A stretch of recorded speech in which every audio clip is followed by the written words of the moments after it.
Welcome to InvestorHubX.com. Have you ever noticed that markets seem to move in waves, surging forward, pulling back, surging again? That observation is at the heart of one of the most enduring frameworks in technical analysis, Elliott Wave Theory. Developed in the 1930s, it proposes that market prices don't move randomly. They follow predictable, repeating patterns driven by human psychology. In this video, we are going to talk about Elliott Wave Theory. We will learn the origins of Elliott Wave Theory, the 1 to 5 impulse wave structure, the ABC corrective wave structure, how to apply Elliott Wave on the Bitcoin chart, the limitation of Elliott Wave Theory. Elliott Wave Theory attempts to explain how market psychology creates repeating price patterns in financial markets. Some traders believe it can help identify major trends and reversals. Others believe it is too subjective. So today, we'll break it down in a simple and practical way. If you like this video, don't forget to give it a like and subscribe to the channel. It will help us produce more high-quality content. Let's get started.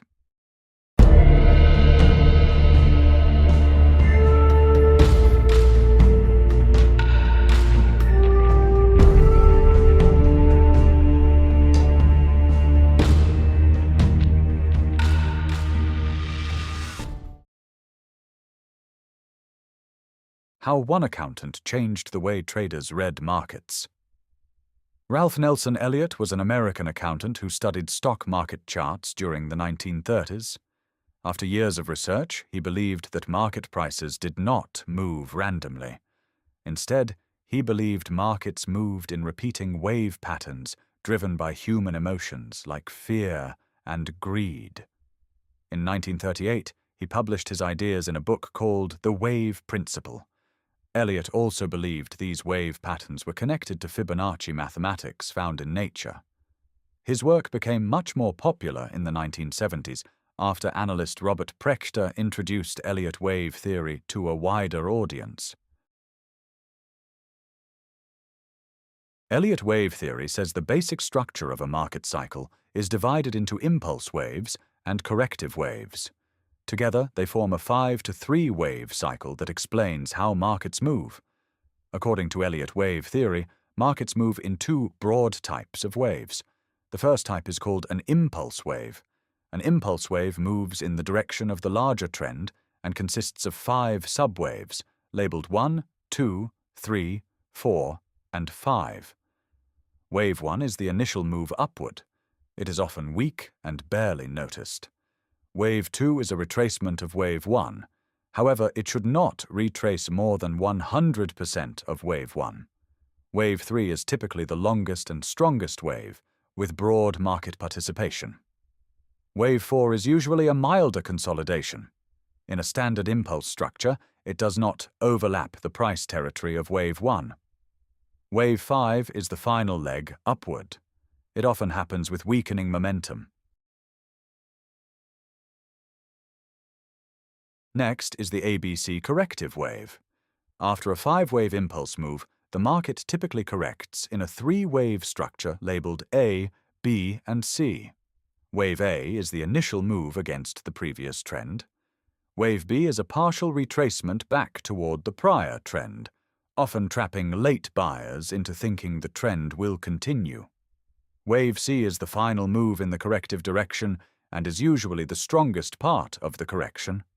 Together, the impulse waves and corrective waves form the classic 5 to 3 wave cycle, the foundation of Elliott Wave Theory. Now that we understand the theory, let's try applying Elliott Wave Theory to the Bitcoin chart. Head over to the drawing toolbar on the left and go to the Elliott Wave section. Next, select the Elliott Impulse Wave tool and draw the wave structure on the chart like this.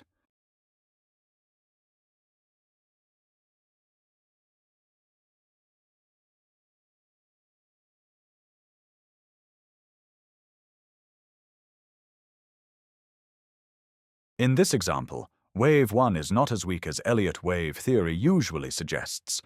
Wave 2 is valid because it never retraces more than 100% of Wave 1. Wave 3 appears to be the strongest wave, which aligns with Elliott Wave Theory. Wave 4 is also valid because it does not overlap with Wave 1 territory. Finally, Wave 5 shows signs of weakening momentum, which is another common characteristic of Elliott wave structures. Now, head over to the drawing toolbar on the left and go to the Elliott Wave section again. Next, select the Elliott Corrective Wave tool and draw the wave structure on the chart like this.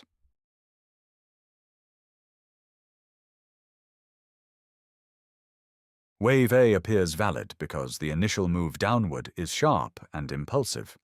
Wave B is the corrective bounce against Wave A. However, in this example, the bounce is relatively weak, retracing less than 20%, and does not create strong false hope that the bullish trend is returning. Wave C moves below Wave A, which is consistent with Elliott Wave Theory. However, Wave C is not the strongest or longest downward move in the correction, which shows that real market structures do not always follow textbook Elliott Wave examples perfectly. Like all forms of technical analysis, Elliott Wave Theory has its limitations. One major criticism is subjectivity. Different traders can look at the same chart and come up with different wave counts. Another limitation is hindsight bias. Wave structures often appear much clearer after the market has already moved. Elliott Wave Theory can also become very complex, especially when dealing with corrective patterns, multiple wave degrees, and alternative counts. Because different interpretations are possible, some critics argue that Elliott Wave Theory is difficult to verify consistently. However, many traders still find Elliott Wave useful as a framework for understanding market psychology, trend structure, and potential market cycles, especially when combined with other technical analysis tools. If you find this helpful, please visit InvestorHubX.com for more lessons just like this. We are building a complete learning platform designed to help investors like you master technical analysis, stocks, cryptocurrency, commodities, precious metals, property investing, and more, step by step. You will also get access to custom indicators and in-depth video courses to support your learning journey and take your skills to the next level. To summarize, today we learned the foundation of Elliott Wave Theory. We covered the two main structures in Elliott Wave Theory, the 5-wave impulse structure and the ABC corrective structure. Next, we applied Elliott Wave Theory to the Bitcoin chart using the Elliott Wave drawing tools in TradingView. Finally, we discussed the limitations of Elliott Wave Theory, including subjectivity, hindsight bias, and the possibility of multiple valid wave counts. Elliott Wave Theory doesn't promise perfect predictions. No tool in technical analysis does. What it offers is something arguably more valuable, a disciplined framework for reading markets. When you understand wave structure, you stop asking, "What will the market do?" and start asking, "Where are we in the wave?" And that shift in thinking leads to calmer, more strategic decisions. If you found this lesson helpful, please give the video a thumbs up, subscribe to the channel, and turn on notifications for future lessons. I'll see you in the next video.